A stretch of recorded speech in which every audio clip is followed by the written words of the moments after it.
Hello everybody, I am Rat King, your friendly neighborhood royal, and today I am drawing some fan art for Epic the Musical, since the Lost Saga will be out this month on Christmas. For those who don't know, Epic the Musical is the musical version of the Odyssey, which details Odysseus' journey home from the War of Troy. I am drawing Telemachus and Odysseus as, if I'm correct, autism creatures. I thought it would be silly and cute enough for my first fan art for Epic. Along with the drawing, I'll also be ranking Saga songs and explaining why it's ranked as such. The way I'm gonna rank it is mostly by if it can satiate my ADHD, so it's not gonna be like best song or best background noise. It's just if my brain can work, it's an amazing song. First, in the D section, we have Open Arms. As I've said before, it's mostly ranked by if it can get my brain working. And this one doesn't really do that.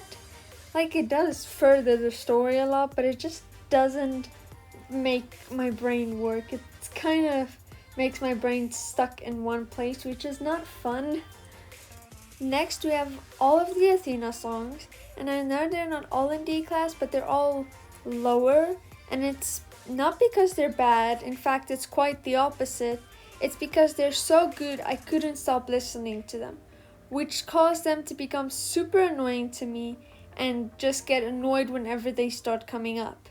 They're all great, but maybe I shouldn't have over-listened to them so much. Next is Luck Runs Out. In my imagination, in my head, it feels very stretched out and stagnant.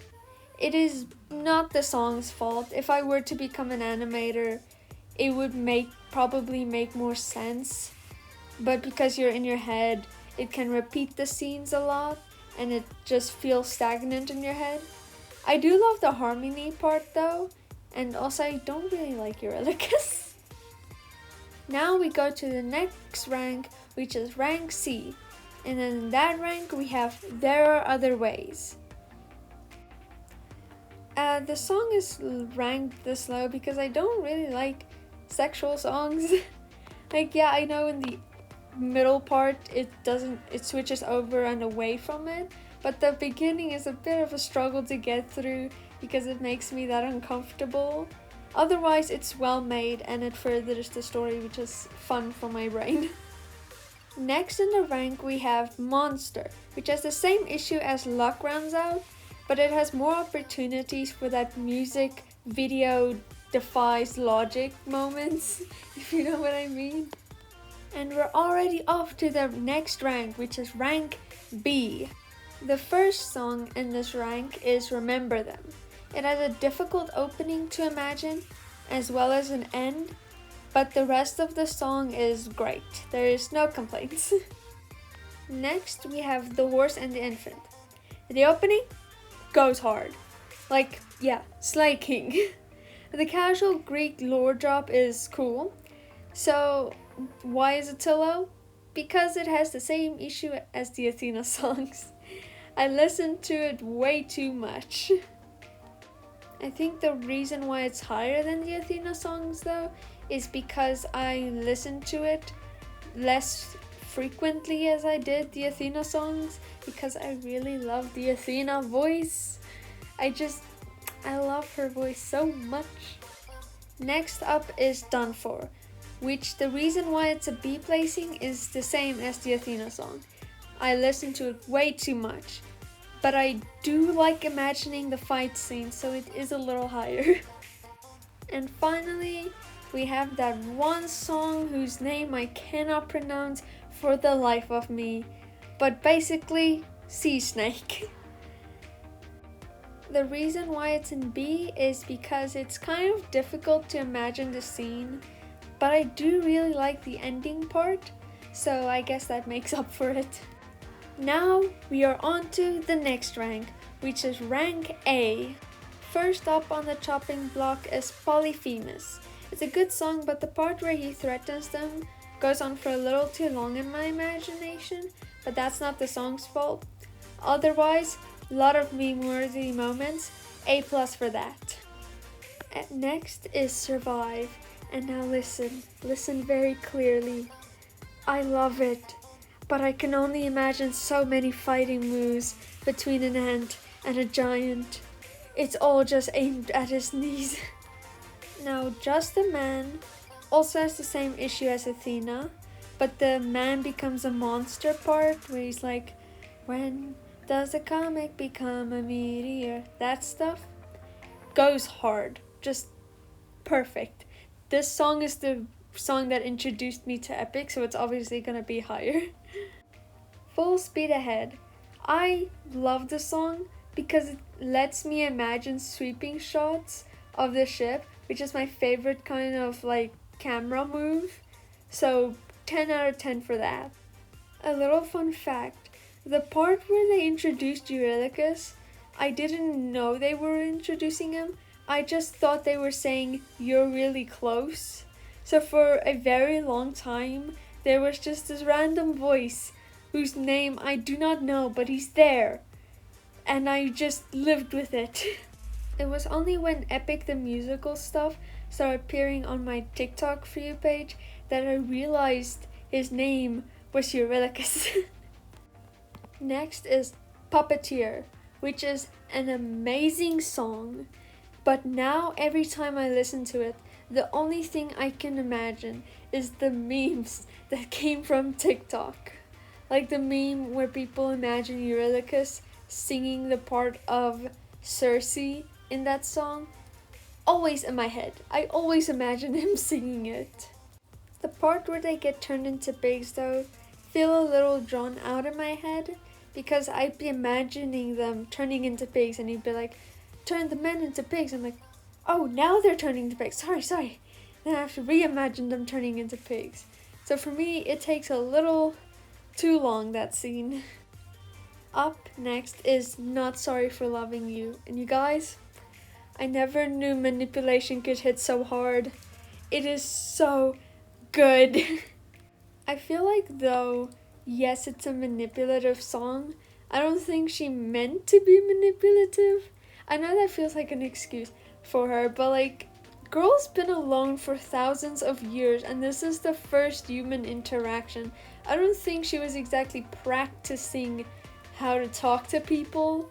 So just as Jorge said, she's kind of like a kid trying to show him everything. And when he lived, she was like a kid throwing a tantrum basically. And kids don't want to hurt people's feelings, but when they're mad, they're gonna show that they're mad, basically. If they're sad, they're gonna show that they're sad. So I don't think she meant to be manipulative, but it just ended up with her being manipulative. Next is Legendary.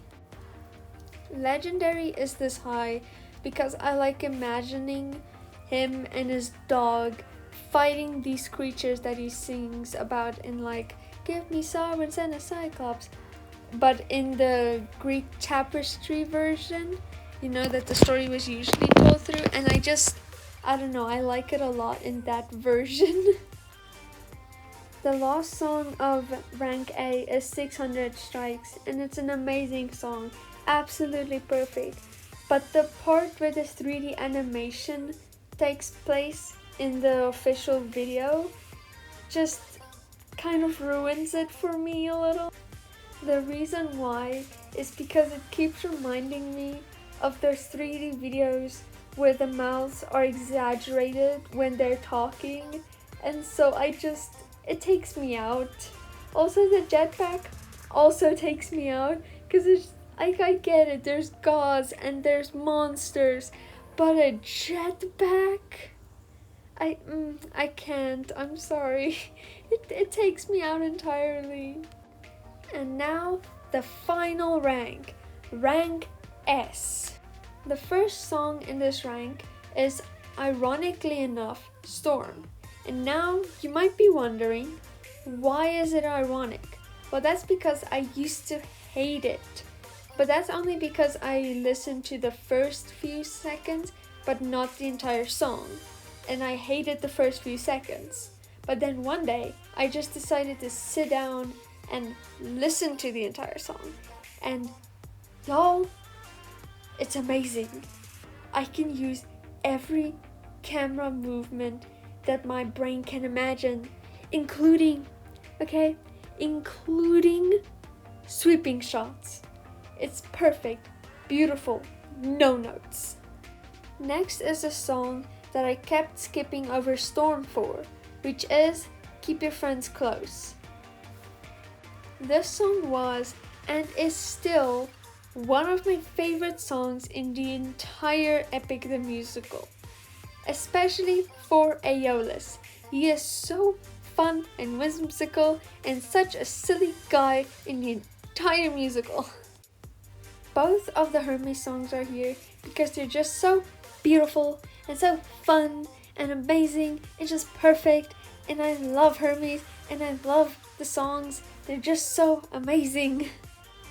As you can see, basically all of the songs are in S tier, so this is gonna take a while. Next is Underworld. For a long time, I didn't understand why people found this song sad. Like, yeah, the idea is kind of sad, but it was never really sad to me until I finally really imagined it, and yeah, it's a tearjerker, no doubt. I also like to imagine some horror aspects to it, which just makes it worse. Next from the Underworld saga is No Longer You. I love the Prophet.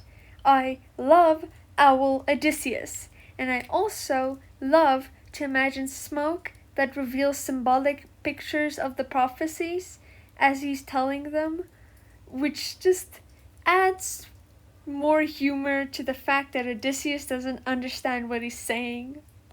All of the Thunder sagas here because they're just so perfect. There's humor, drama, horror, sadness, betrayal, and death. Just perfect. Following up, we have Little Wolf.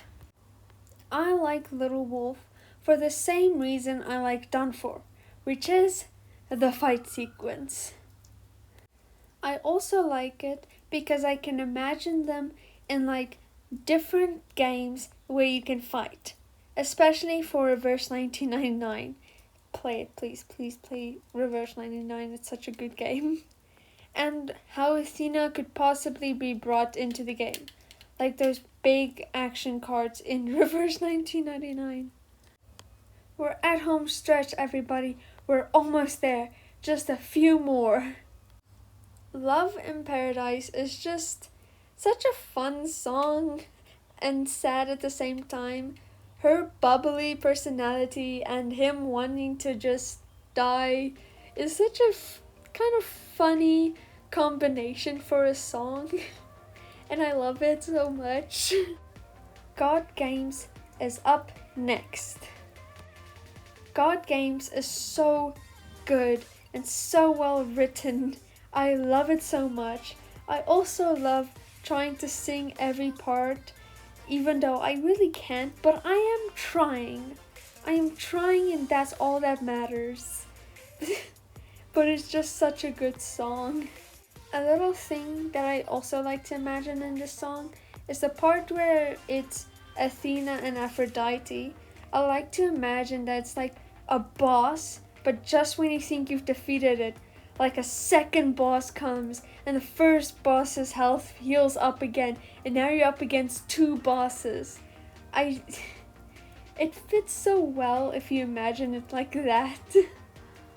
The next song is second last on our list, as well as in the entire musical, which is Get in the Water. I always laugh when I hear this song because it reminds me of that one TikTok sound where it's Jesus that came down from heaven. He's like, "It's time to go to heaven, my child." And he tries to take this person to heaven, but they're like, no, I don't want to go to heaven. And they keep fighting, and it's just hilarious, which makes the song even more hilarious. Poseidon was great in this song, very ruthless. And that segues great into our next and final song, Ruthlessness. I think coincidentally, Odysseus and Poseidon has the same dynamic as Odysseus and Calypso did in Love in Paradise, because at least, especially at the end, where Odysseus is like, all I gotta do is open this bag, after Poseidon was like, ruthlessness is mercy upon ourselves. Fritz is dead. Sorry if you can hear my cat, she's screeching because she lost her meow. Little cutie. But I think it's just kind of funny to me how there's kind of this coincidental correlation. I also find the idea that Poseidon is killing Odysseus's majority of his crew while also roasting the bejesus out of him. Just so funny. Peak writing, 100%. And that concludes my entire ranking. If you believe some songs should be switched around, please comment down below. I'm not gonna change my ranking, but you can sure change yours. If you like a lot of the rankings that I did, comment down below and tell me, because I need support. Now, back to my drawing. I'm almost done with it as well, but I made a terrible mistake.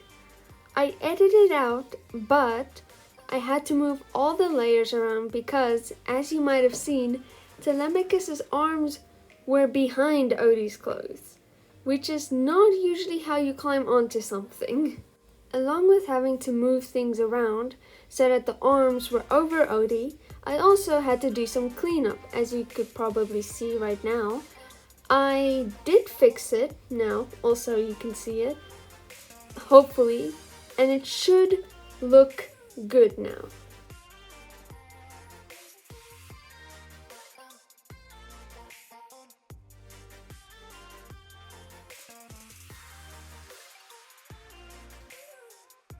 Unfortunately, that is all that I have for you for today. If you like the video, like the video.